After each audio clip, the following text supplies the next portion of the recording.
Christopher, I'm sure you've been asked this question quite a bit, but with Prisoner's Daughter, you have just a great university for fellow actors and ensemble. Can you just talk and also you have a great filmmaker to work with. What has that learning journey been like just shooting this movie and just getting to just chop it up with some really talented artists? Yeah, I mean, for sure. Like, Yes, much better. Christopher, how are you? Can there you we hear me? go. Yeah, I'm good. Okay.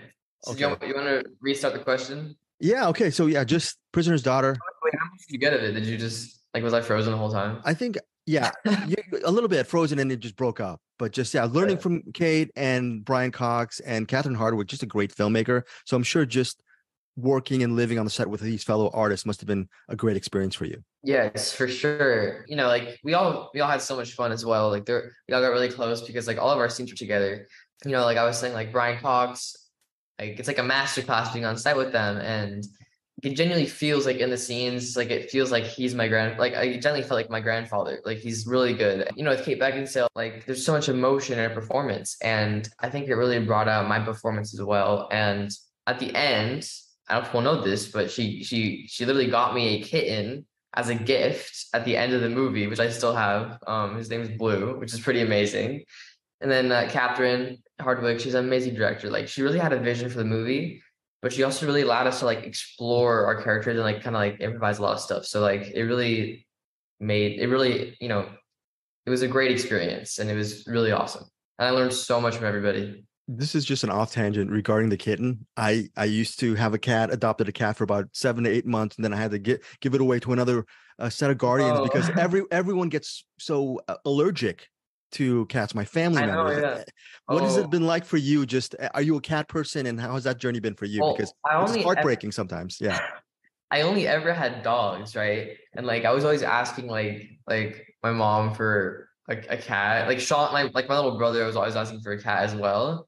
But like like it was just like like I don't know because like the litter box and everything, right? And then Kate loves cats. I'm sure people know that. Like she loves cats. So she was like asking me, "Oh, what if I got you a cat?" Right? And then she like talked to my mom about it, and my mom thought she was joking because like who buys a cat as a gift? Like that's incredible. And like so she ended up like flying a kitten from Florida from a cat breeder to all the way to like Los Angeles and giving me the cat. So yeah, she's amazing. But yeah, I love the cat. Like now we're cat people for sure. Like and he gets along with my dog and everything, and he's really fun. He's really cool. I think he's like 1 years old now or 1.5.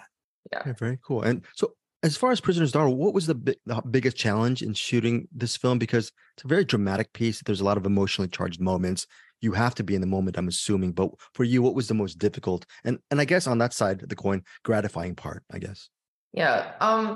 Honestly, like I don't think there's like a very like difficult part involved in the movie, but like because like yes, it was very dramatic. Like in the scenes, like it was very intense. I mean, we were all like that, but between takes, like we were just like laughing like the entire time. So it was like it was just like, like we go there and we just switch off and like we're just having fun.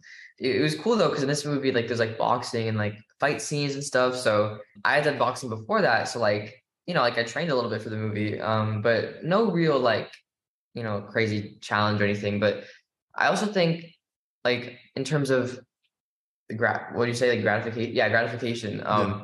The turnout of the movie because it's just like when I got to see it like fully done, like for the first time at the Toronto Film Festival, like I was so wowed. And like Brian and everybody, like we were like, oh my gosh, this is amazing. Like just seeing it all be put together and like seeing people's reactions too, like in the theater, like in the screening in TIFF, like the audience was like, laughing the entire time. And then like at the end, they were all crying. So it was just really cool to see it being all put together and like fully done because it's a really amazing movie. That's a really good song. You're talking about music. I just saw on I think your Facebook account, you did a thing on Instagram. your yeah Instagram account. Yeah, you did you played the theme of Succession quite well. You're an Oh accomplished. yeah, yeah, yeah. Yeah, can you just talk about how being a pianist and musician, how has that infused your work as an actor? Are they two separate professions, or does one complement each other? Yeah, so like I've always played piano since I was like 5 years old, and I've loved piano. And like I recently started a band called Thrive, and we've been performing like we've already done like two sold out shows and stuff, which started 2 months ago. So I've always loved music, but I think that they definitely do, like, even if it's not direct, like I'm not like playing piano in a movie, which is that could also happen, right? But I think it does because like they're both very like artistic and like the way of like, I don't know, acting like it's a feel the character and stuff, and like piano, like the dynamics of it, like you feel the music. I think, I mean, I do think it's kind of like connected in a way, yeah. Yeah, And final couple. Succession theme is really So cool, right? And I was actually in Succession. That was my first television role. I was in the pilot of the TV show, and I was like bullying Greg or something. I And then remember that. And five then years he threw later, up, right? Did he throw up in yeah, that? Yeah. yeah, he does. And then 5 years later, I'm working with Brian again on Prisoner's Daughter. Yeah. So final couple questions. Christopher, can you name right off the top of your head one of your all-time favorite movies? And what is it about this movie that really speaks to you? And then Okay. the second part of the question is from your IMDb work resume, can you recommend after this movie our listeners what movie or TV series of yours should they watch next Okay. and why? Okay. So So I'll start with a favorite movie. My favorite movie of all time, I think, right now is called Fight Club. I'm sure you know that movie. Like when I saw it, I was told to watch it, and like I heard like mixed things about it. Some people really don't like it, some people like it. And I was watching it on the plane, and I just remember going like when it like I watched the entire thing, and like at the end, I was just like, whoa. Like I like movies that like at the end you're just like they leave an impact on you. Like here's like kind of like process. You know what I mean? And I think it's like so well done. Like, do you know like when like there's like a flashing character, throughout the movie? I don't know if people notice that, but like when I saw that, I didn't know anything about the movies. I was like so confused. I thought it was a glitch, right? And like the whole plot, like and the twists and everything, like I didn't see it coming, honestly. Like I just the movie is so good. Like it's a 10 out of 10 in my opinion. And like other than that, like I really like The Revenant with Leo DiCaprio. Like I love those heavy movies, like they're so good. And like I think my other one I really like is like I also love La La Land. That's a very right. good movie. And then like I think my maybe fourth, like Whiplash. That was really cool as well. So those are like my top four, I think. But in terms of other things that people should watch. Well, I have another movie that's out called Pinball on Apple TV, The Man Who Saved the Game. It's with Crystal Reed who, from Teen Wolf and Mike Feist from West Side Story. That's a really good movie. It's about like the ban of pinball in the 1970s and like how police like raided places and destroyed pinball machines. Like it was kind of crazy. And then also, I was in Stranger Things, and I played young Billy. That's a pretty cool role, explaining like Billy's backstory in season 3 and 4, actually. And Gotham's really cool as well.